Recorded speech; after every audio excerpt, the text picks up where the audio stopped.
ಮನಸ್ಸಿನ ವಿಕಾಸಕ್ಕೊಂದು ಕಥೆ.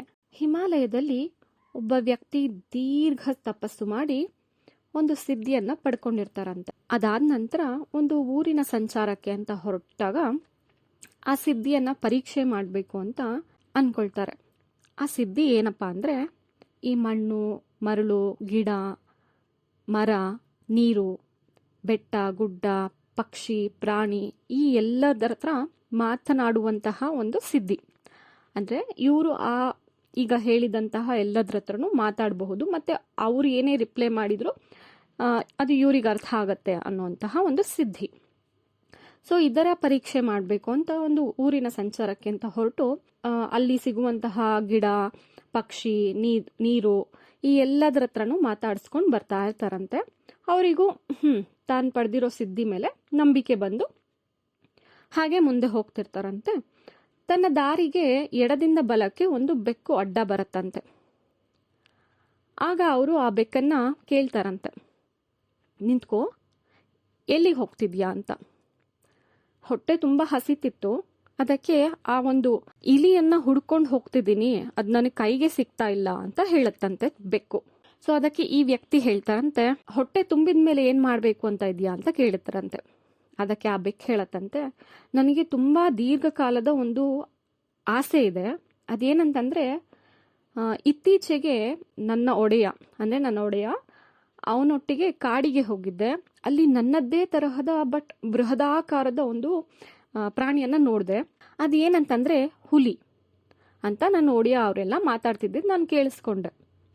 ಸೊ ನನಗೂ ಆ ಹುಲಿ ತರ ಆಗ್ಬೇಕು, ಅಷ್ಟು ಬೃಹದಾಕಾರವಾಗಿ ಆಗ್ಬೇಕು ಅನ್ನೋ ಆಸೆ ಇದೆ ಅಂತ ಬೆಕ್ಕು ಆ ವ್ಯಕ್ತಿ ಹತ್ರ ಹೇಳತ್ತಂತೆ. ಸೊ ಆ ವ್ಯಕ್ತಿ ಹೇಳ್ತಾರಂತೆ, ನಿನ್ನ ಆಸೆಯಂತೆ ಆಗ್ಲಿ, ತುಂಬಾ ಒಳ್ಳೆ ಆಸೆ ಇದೆ ನಿನಗೆ, ಆಸೆ ನಿನಗೆ ಕೈಗೂಡ್ಲಿ ಅಂತ ಹೇಳಿ ಮುಂದೆ ನಡ್ಕೊಂಡು ಹೋಗ್ತಾರಂತೆ.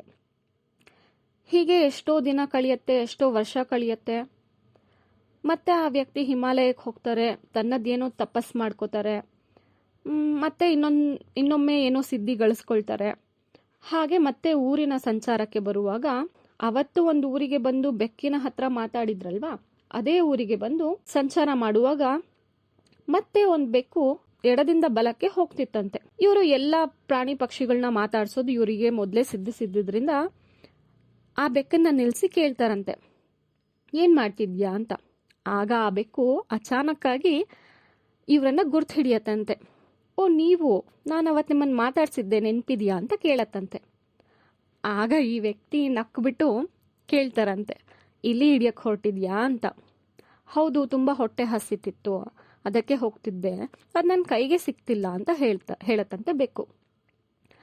ಆಗ ಆ ವ್ಯಕ್ತಿ ಮುಗುಳ್ನಕ್ಕು, ಮತ್ತೆ ಅವತ್ತು ನೀನು ಹೊಟ್ಟೆ ತುಂಬಿದ ನಂತರ ನಿಂದ ಆಸೆ ಏನೋ ಇದೆ, ಆ ಆಸೆನ ಪೂರೈಸ್ಕೊಳ್ತೀನಿ ಅಂತ ಎಲ್ಲ ಹೇಳಿದ್ಯಲ್ಲ, ಹುಲಿ ಆಗ್ತೀನಿ ಅಂತ ಎಲ್ಲ ಹೇಳಿದ್ಯಲ್ಲ, ಇನ್ನು ಬೆಕ್ಕಾಗೆ ಇದ್ಯಾ, ಇಲಿ ಹುಡ್ಕೊಂಡೇ ಇದ್ಯಾ ನೀನು? ಹೀಗೆ ಆಸೆ, ಜ್ಞಾನ, ಗುರಿ, ಜೀವನದ ಧ್ಯೇಯ ಈ ಎಲ್ಲವೂ ದೊಡ್ಡದಾಗೇ ಇರಬೇಕು. ಪ್ರಯತ್ನ ಅದಕ್ಕಿಂತ ದೊಡ್ಡದಿರಬೇಕು. ಸಣ್ಣ ಪ್ರಯತ್ನದಲ್ಲಿ ನಾವು ನಮ್ಮ ಗುರಿಯನ್ನ ಎಂದಿಗೂ ಮರಿಬಾರದು. ಸಣ್ಣ ಸಣ್ಣ ಅಡಚಣೆಗಳಲ್ಲಿ, ಸಣ್ಣ ಸಣ್ಣ ಆಸೆಯನ್ನ ತೀರಿಸ್ಕೊಳ್ಳೋ ವಿಚಾರದಲ್ಲಿ ನಮ್ಮ ದೊಡ್ಡ ಧ್ಯೇಯ ಗುರಿಯ ಕಡೆ ನಾವು ಯಾವತ್ತೂ ಹಿಮ್ಮುಖವಾಗಿ ನಿಲ್ಲೇಬಾರದು. ನೀನು ಬೆಕ್ಕು ಹುಲಿ ಆಗ್ಬೇಕು ಅನ್ನೋ ಆಸೆ ಇದ್ರೆ ಇಲಿಗಳನ್ನ ಹುಡ್ಕೋದನ್ನ ಬಿಡಬೇಕು ಅಂತ ಹೇಳಿ ಮುಂದೆ ನಡ್ಕೊಂಡು ಹೋಗ್ತಾರಂತೆ.